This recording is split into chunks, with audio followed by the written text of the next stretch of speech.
Mesdames et messieurs, bonjour à toutes et à tous et bienvenue dans votre nouvelle édition de 15 heures dont voici les principaux titres. Ali Sébier, clôture de la 3e édition de la foire régionale. Et en actualité internationale, la Libye, les dirigeants internationaux appellent à des élections libres. C'est tout donc pour les titres. Sous la présidence du député Charmak Moussa Arre, la commission des finances, de l'économie générale et du plan de l'Assemblée nationale a poursuivi ce dimanche 14 novembre l'examen du projet de loi numéro 138 de la 8e législature relatif à la loi des finances rectificatives de l'État pour l'exercice 2021. Lors de cette réunion, le gouvernement était représenté par le ministre du Budget, M. Abdelkrim Adacher, accompagné par ses hauts responsables du département ministériel. Les discussions ont porté sur les dépenses, les déficits publics de projets de loi et continueront demain.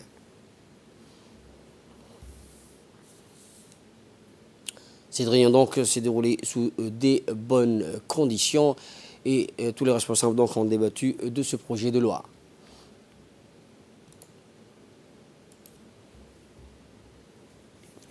La commission donc des finances et du plan de l'Assemblée nationale donc poursuivra demain l'examen du projet de la loi numéro 138 de la 8e législature relatif à la finance et relatif à la loi des finances rectificatives de l'État pour l'exercice 2021. Et les discussions donc porteront sur les déficits publics et le projet de loi et continueront jusqu'à demain. Exposition inédite de la 3e édition de la foire régionale d'Ali Sébier a été clôturée hier samedi. Une délégation conduite par le ministre du Commerce et du Tourisme, M. Mohamed Warsamadirié, s'est rendu hier samedi après-midi à Ali Sébier pour prendre part à la clôture de la 3e foire régionale en compagnie du commissaire général du site, Abdillahi Moussaï, et autres membres du comité international d'organisation du site, ainsi que le préfet de la région, M. Moussa Adan Mikane, du député Abdou Siki Dirié, l'antenne d'Ali Sébier affiliée au club des jeunes entrepreneurs djiboutiens, en étroite collaboration avec le ministère de la Jeunesse et de la Culture, avec le soutien sans faille de la préfecture et du conseil régional et le centre de leadership et de l'entrepreneuriat, a organisé la 3e foire régionale d'Aska Ville sur l'Esplanade 6 devant les locaux de la préfecture ou la place locale de l'Indépendance durant 3 jours consécutifs. Au cours du 3e jour, la clôture, la délégation conduite par le ministre du Commerce et du Tourisme est venue visiter cette foire inédite de la région, initiée par des jeunes entrepreneurs ambitieux. Les visiteurs de marque en compagnie du préfet de la région, M. Moussa Dan Migné, du député Abdou Siki Dirié, de ce dernier, ont passé dans tous les stands de cette belle foire inédite. Ils se sont arrêtés longuement dans chaque coin d'exposition des productions des différentes natures.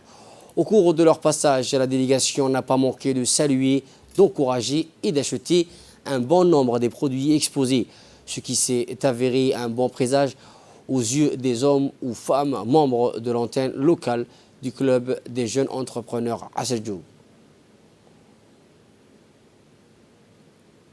Nous sommes là aujourd'hui pour célébrer et faire de Djibouti la capitale du textile africain. C'est vrai, j'ai profité avec l'amitié et aussi la collaboration parfaite avec le ministre du Commerce et du Tourisme. Venir au niveau de Ali Sébier pour rendre visite à des braves femmes et hommes qui se battent à travers l'artisanat. Nous avons vu qu'au niveau du perlage, Djibouti est un peu plus avancé même que le Burkina Faso. Toujours en actualité nationale, le MENFOP, en collaboration avec UNESCO, a organisé ce matin un atelier de formation sur la pédagogie transformationnelle pour la consolidation de la paix à Djibouti. Le secrétaire général du MENFOP, Abdallah Mohamed Mahyoub, le coordinateur principal du programme, Salayou Sal, la coordinatrice du projet et point focal culture de la paix, Roun, et la directrice du CFFF, Omar Guillet, Aïcha Farahi a présidé la cérémonie de lancement de l'atelier de formation et de formateurs portant sur la pédagogie transformationnelle pour la consolidation de la paix à Djibouti. Dans le contexte de l'atelier, le travail de l'UNESCO dans la consolidation de la paix, la résilience et la prévention de l'extrémisme, de la violence à travers le domaine de l'éducation en Afrique est guidé par l'agenda 2063 ainsi que le programme et cadre d'action d'éducation 2030, notamment la cible 4.7 des objectifs de développement durable sur l'éducation. Plus généralement, l'objectif principal du projet est la consolidation de la paix, le renforcement de la résilience et la prévention de l'extrémisme violent par l'éducation pour les jeunes à travers le développement des enseignants afin de créer une opportunité pour les jeunes à embraser les valeurs de paix tout en prévenant plutôt les extrémismes violents grâce à l'éducation. Vous exprimez tout l'honneur et le plaisir que nous avons à être présents ici dans le cadre de cette formation, au niveau de cette thématique vraiment novatrice qu'est la pédagogie transformationnelle. Mesdames et messieurs, vous convenez avec moi donc que ces objectifs sont très, très importants. La pédagogie transformationnelle, exactement, a le potentiel de transformer nos écoles et nos universités. Et il est important d'insister sur l'université parce que l'université est le milieu où l'on retrouve la plupart des adolescents. Et l'université est un milieu où l'on constate beaucoup de conflits. L'université est un milieu où l'on retrouve des jeunes qui sont vulnérables à la violence. Donc, beaucoup de mouvements recrutent au niveau de ces adolescents-là. Donc, il est important que les enseignants de l'université soient impliqués dans ce que nous faisons. À présent, je vous propose d'écouter le secrétaire général du MENFAV. Chers collègues, soyez les bienvenus à cette formation.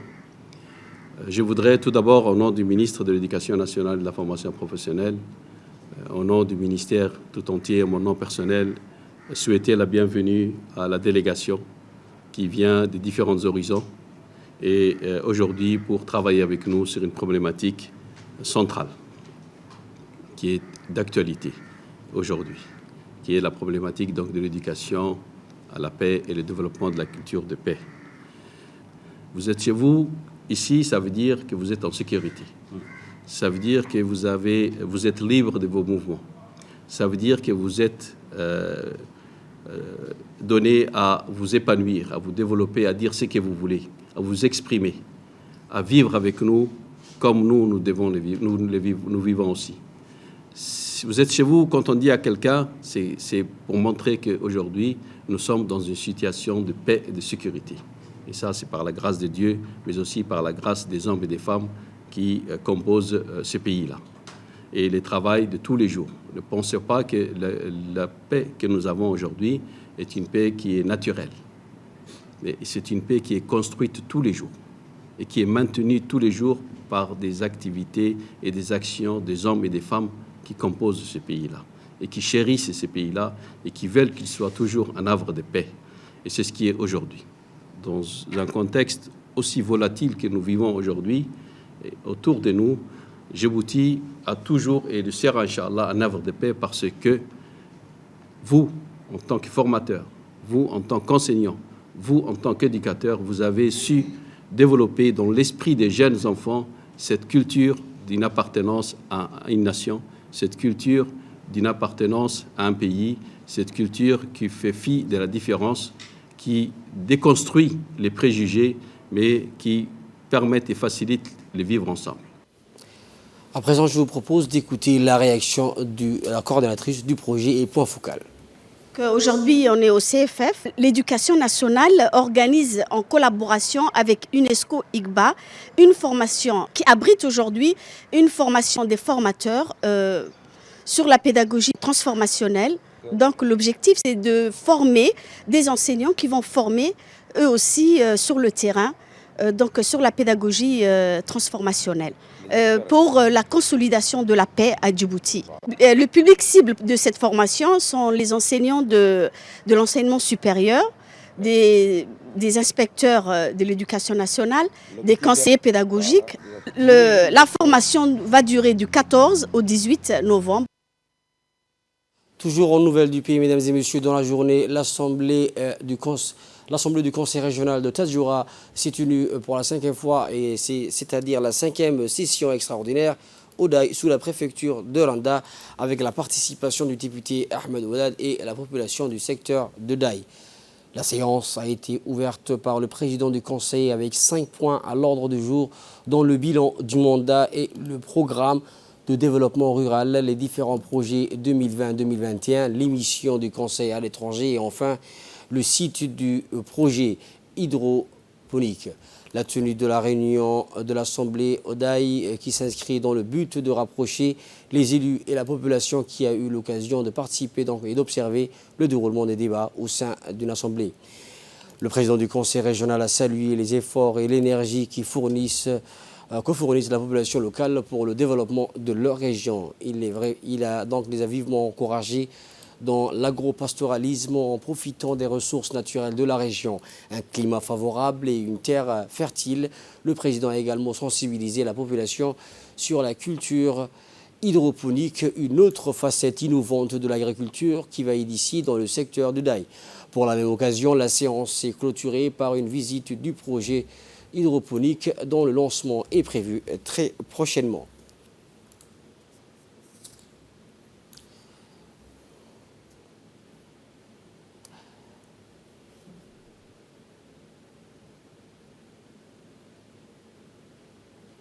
Dans le cadre du programme national d'alphabétisation, l'Union nationale des femmes djiboutiennes, en collaboration avec ses partenaires et les comités de gestion communautaire, a clôturé la vaste campagne de sensibilisation menée auprès de la population pour promouvoir la participation au cours d'alphabétisation pour les adultes. Donc étaient présents les représentants de l'UNEFD, les comités de gestion de Balbala 12, des participants de ce quartier. Ce programme donc national de l'alphabétisation s'inscrit dans le cadre de la lutte contre l'alphabétisation dans les différents quartiers dont il se clôturait notamment à Balbala. Cette campagne de sensibilisation a pour objectif d'encourager et d'inciter la population à profiter des cours d'alphabétisation fonctionnelle qui se déroulent dans les écoles de Djibouti-Ville et dans les régions. La brigade de la gendarmerie de Dikil a démantelé une bande organisée spécialisée dans le vol des marchandises sur les poids lourds transitant et circulant sur la route nationale 1. L'enquête des gendarmes a commencé au début de ce mois de novembre après qu'une recrudescence de vol de frais est signalée dans les villages d'Apaïtou et de Gallamou, tous situés dans Dikhil et Gorabous. Le mercredi 10 novembre 2021, au petit matin, après avoir identifié les malfaiteurs présumés, les enquêteurs de la brigade de Dikil ont interpellé une partie de la bande et un wrestler qui est rapidement reconnu dans la foulée. Cette bande organisée serait déjà impliquée dans une vingtaine de vols de marchandises sur camions transitaires. Les camions étaient dépouillés alors qu'ils trouvaient garés sur des parkings extérieurs non sécurisés ou bien lors de montées abruties donc qui forçaient les sous-pieds. Et de là, nous passons, mesdames et messieurs, à l'actualité internationale. Donc, comme je l'ai précisé dès le début de ce titre, la Libye, les dirigeants internationaux appellent à des élections libres. Réunion à Paris, plusieurs dirigeants internationaux ont affirmé leur souhait de voir des élections présidentielles et législatives libyennes, libres, régulières et inclusives et crédibles. Depuis la chute de l'ancien président libyen Muammar Kadhafi en 2011, ce pays d'Afrique du Nord n'a pas connu de stabilité politique, connaissant un partage du pays entre plusieurs camps rivaux. Au cours de cette conférence, le président du Conseil italien, Mario, a tenu à rappeler la situation catastrophique des migrants qui arrivent sur son sol, pays, l'Union européenne, le plus proche de Tripoli. L'Italie accueille chaque jour des centaines de migrants en provenance de la Libye. Leur situation sur le territoire libyen est régulièrement dénoncée par les ONG internationales. La communauté internationale présente à Paris a prévenu tous ceux qui, à l'intérieur ou à l'extérieur du pays, tenteraient d'entraver, de remettre en cause ou de manipuler les élections seront passibles de sanctions. Mesdames et messieurs, c'est la fin de ce journal de 15h. Merci à vous de l'avoir suivi. Excellente nuit de programme sur Télé Djibouti.